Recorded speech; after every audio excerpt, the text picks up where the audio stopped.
হুজুর কিভাবে যে লিখি, কেমনে লিখি, আমার বিয়ের বয়স পার হতে যাচ্ছে, এইদিকে আমার পড়ালেখা শেষ হতে যাচ্ছে, বাসায় বিবাহের কথা বলতে পারি না লজ্জায়, বাসায় কারো কোনো মাথা ব্যথা নেই, এই ব্যাপারে আপনি কিছু বলুন। এটা আমার বোন প্রশ্ন করেছে। এটা অবশ্যই পড়তে হবে, সবাই পড়েন আলহামদুলিল্লাহ।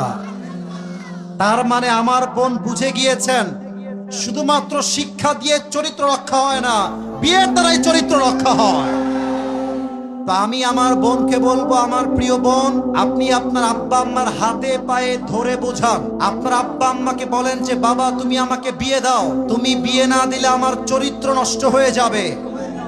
যদি আপনার চরিত্র নষ্ট হচ্ছে দেখার পরেও, এই কথা যুবকদের জন্য বলছি এবং বাধ্য হয়ে বলছি, যদি তুমি দেখো তোমার বাপ মা দেখছে তুমি জেনায় জড়াচ্ছ, তোমার বাপ মা দেখছে তুমি হারাম প্রেম করছো, তবুও তোমাকে বিয়ের জন্য রাজি হচ্ছে না, সেই ক্ষেত্রে আমি আসিফ হুজুর বলে গেলাম, এখানে বাপ মায়ের মতের চাইতে বিয়েটা 1000 গুণ বেশি উত্তম হয়ে যাবে।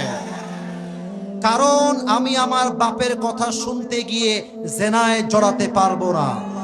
কিয়ামতের দিন আমার আব্বা আমার বিপক্ষে চলে যাবে, আর আমি আমার জেনার জন্য জাহান্নামে প্রবেশ করব, ঠিক কিনা? এজন্য আমার প্রিয় বোন, আব্বা আম্মাকে বুঝান, আলেম ওলামা নিয়ে যান, আব্বা আম্মাকে বলতে বলেন বিয়ে দিলে দিবে, আমরা হারাম চাই না, আল্লাহর জমিন আমরা হালাল নিয়ে বাঁচতে চাই। আল্লাহ প্রত্যেকটা যুবককে হালালে আসার তৌফিক দান করুক, পড়েন সবাই আমিন।